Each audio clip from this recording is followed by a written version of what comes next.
बहुत समय पहले की बात है। एक जंगल में अनेक से पक्षी रहते थे। वे सभी अपने अपने जीवन में खुश थे, क्योंकि उनके पास पक्के घर भी थे और सभी अच्छे से कमाते भी थे। लेकिन उन्हीं के पास कुछ ही दूरी पर एक मीनू नाम की चिड़िया भी रहती थी। वह बहुत ही गरीब थी और उसके पास कोई पक्का घर भी नहीं था और उसका पति ठीक से कमाता भी नहीं था।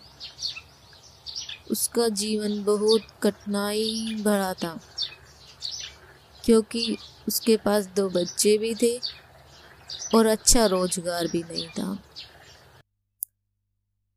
और अब तो कुछ दिन बाद सर्दी का मौसम भी आने वाला था, तो वह और भी परेशानी में थी। समय बीतता गया।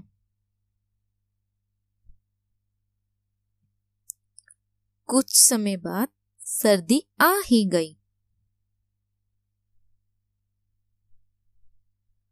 मम्मी मम्मी, मुझे ठंड लग रही है। मम्मी कुछ तो करो, मुझे बहुत ठंड लग रही है।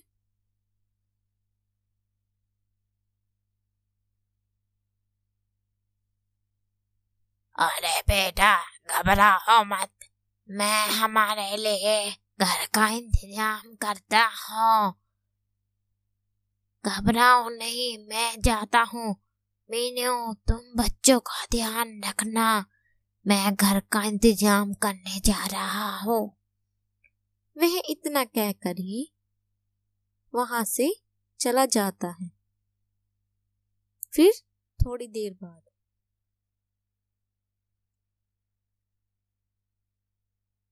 मम्मी मम्मी, तुम ही कुछ करो, मुझे तो बहुत ही ठंड लग रही है। कहीं मैं इस ठंड की वजह से मर ना जाऊं। नहीं नहीं बेटे, ये क्या कह रहे हो? ऐसा नहीं बोलो।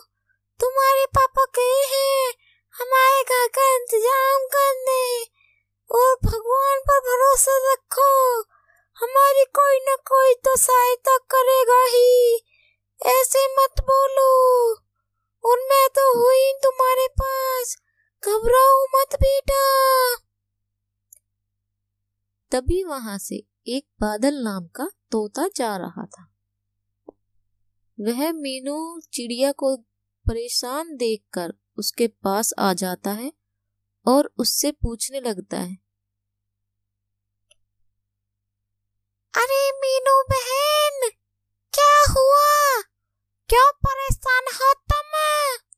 मुझे तुम्हें परेशानी में नजर आ रही हो, कुछ दिक्कत है क्या?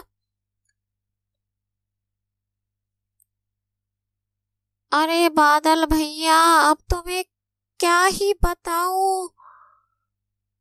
ठंड का मौसम चल रहा है और हमारे पास पक्का मकान भी नहीं है, और गोलू तो बहुत ठंड लग रही है। मैं क्या ही करूं? गोलू के पापा भी गए हैं मकान का इंतजाम करने। बताओ अब मैं क्या करूं? बताओ अब मैं क्या करूं?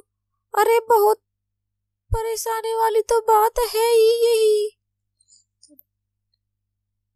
अरे बहन, ये भी कोई परेशानी वाली बात है? मैं हूं ना, परेशान क्यों होती हो? मैं तुम्हारे काम नहीं आऊंगा क्या? अरे ऐसी बात मत करो। चलो, तुम मेरे साथ चल सकती हो। मैं तुम्हें घर दे सकता हूँ, क्योंकि मेरे पास एक बहुत अच्छा घर है। तुम वहां जब तक चाहो रह सकती हो, क्योंकि वह घर मेरे पास खाली हुआ है और वह किसी काम का भी नहीं है। तुम चाहो तो वहां रह सकती हो अपने पति और अपने बच्चों के साथ। मीनू थोड़ी देर सोचकर बोलती है, अरे बादल भैया, थोड़ा इंतजार कर सकते हो क्या? अभी गोलू के पापा भी नहीं आए हैं। जब वे आएंगे तो हम चारों चलेंगे। ठीक है, आ जाने दो तुम। सोनू को भी, उसको भी मैं समझा दूंगा और हम चल सकते हैं फिर। ठीक है भैया, चलो। अब हमारी ठंड की दिक्कत तो दूर हो सकेगी और मेरे बच्चे भी खुश रहेंगे। थोड़ी देर बाद वहाँ सोनू आता है। अरे बादल भैया, तुम यहाँ क्या कर रहे हो? अरे कुछ नहीं भैया, मैंने मीनू को परेशान देखा तो मैं यहाँ आ गया। फिर मुझे सारी परेशानी पता लगी। अरे घबराओ नहीं, मेरे पास एक घर है खाली पड़ा हुआ बहुत दिनों से। तुम चाहो तो वहाँ अपनी पत्नी और अपने बच्चों के साथ जब तक चाहे रह सकते हो। तुम्हें कोई परेशानी ना हो तो। अरे बादल भैया, तुमने तो हमारी परेशानी ही दूर कर दी। अब तुम्हारा शुक्र अदा कैसे करें? तुम तो बहुत अच्छे हो। अरे नहीं, ये भी कोई शुक्रिया अदा वाली बात है? कोई नहीं, आओ चलो चलते हैं। वह ये सब बातें कर कर वहां से सब लोग अपने नए घर में चले जाते हैं और वहाँ खुशहाली का जीवन जीते हैं। Thank you for watching. Like करें, सब्सक्राइब करें प्रिया कार्टून क्लासेस।